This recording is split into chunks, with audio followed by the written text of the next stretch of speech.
नमस्कार, मैं निशा पंचवानी। आप देख रहे हैं मेरे महाराष्ट्र टीवी 24। आई नजर डालते हैं आज की देश विदेश खबरों पर। सुप्रीम कोर्ट ने दिल्ली सरकार से भी कहा कि वह हितधारकों से परामर्श के बाद 25 नवंबर से पहले पटाखों पर स्थायी प्रतिबंध लगाने का फैसला करे। यूपीपीएससी दफ्तर के बाहर प्रतियोगी छात्रों के प्रदर्शन की घोषणा के मद्देनजर भारी फोर्स तैनात कर दी गई है। आयोग की तरफ से जाने वाले सभी रास्तों को सील कर दिया गया है और आने जाने वालों पर पैनी नजर रखी जा रही है। छात्रों ने छपवाए पम्फलेट लिखा, न पटेंगे न हटेंगे। सीएम डॉक्टर मोहन यादव ने ग्वालियर में एक कार्यक्रम के दौरान कहा कि प्रधानमंत्री मोदी शुभंकर है। दुनिया के सामने भारत ने अपनी लोकतंत्र की ताकत भी बताई है। आज भारत के बगैर कोई भी बड़ी महाशक्ति कल्पना नहीं कर सकती। भारत के साथ जुड़ने में ही वह अपनी भलाई देखती है। हमने अभी अमेरिका के चुनाव में भी देखा है, ट्रंप हो या हैरिस, दोनों भारत पर ही निर्भर थे। प्रधानमंत्री नरेंद्र मोदी ने वीडियो कॉन्फ्रेंसिंग के जरिए श्री स्वामीनारायण मंदिर की 200वीं वर्षगांठ समारोह में हिस्सा लिया। इस दौरान उन्होंने कहा कि भगवान स्वामीनारायण की कृपा से वड़ताल धाम में भव्य द्विशताब्दी समारोह का आयोजन हो रहा है। देश विदेश से तमाम हरिभक्त वहां आए हैं।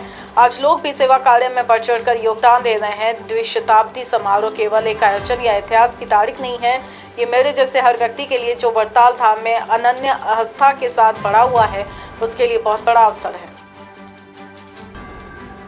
मुंबई में महाराष्ट्र सरकार के पूर्व मंत्री बाबा सिद्दीकी की हत्या करने वाले मुख्य शूटर शिव कुमार उर्फ शिवा को उसके 4 अन्य साथियों के साथ एसटीएफ और मुंबई पुलिस ने रविवार को बहराइच स्थित नानपाड़ा से गिरफ्तार कर लिया। सूत्रों के मुताबिक शिव कुमार ने ही बाबा सिद्दीकी पर ताबड़तोड़ गोलियां बरसाई थी, जिससे उनकी मौत हो गई थी। इसके बाद वह अपनी पिस्तौल फेंककर फरार हो गया था, जबकि 2 अन्य शूटरों को पुलिस ने गिरफ्तार कर लिया था।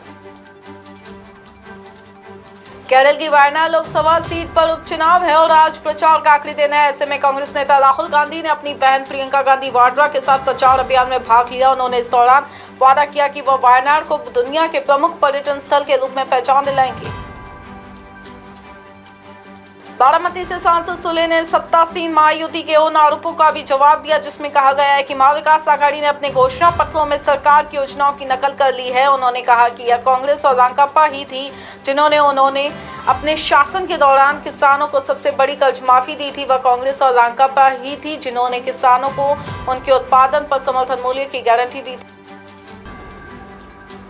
बंगाल में सभी विधानसभा सीटों पर उपचुनाव की वजह विधायकों का सीट छोड़ना है। यह सभी विधायक इसी साल हुए लोकसभा चुनाव में जीतकर सांसद बने हैं। ऐसे में बंगाल में अब चुनाव प्रचार जोर शोर से जारी है। टीएमसी ने बंगाल के मुख्य चुनाव अधिकारी को भेजी गई चिट्ठी में कहा कि विधानसभा में नेता प्रतिपक्ष शुभेंदु अधिकारी ने रैली के दौरान भड़काऊ और सांप्रदायिक बयान दिए। मणिपुर में पिछले साल भड़की हिंसा के बाद तनाव लगातार बरकरार है। यहाँ के पूर्वी इंफाल जिले के पास सोमवार सुबह अचानक उग्रवादियों ने पहाड़ियों से गोलीबारी शुरू कर दी। इससे खेतों में काम कर रहा एक किसान घायल हो गया।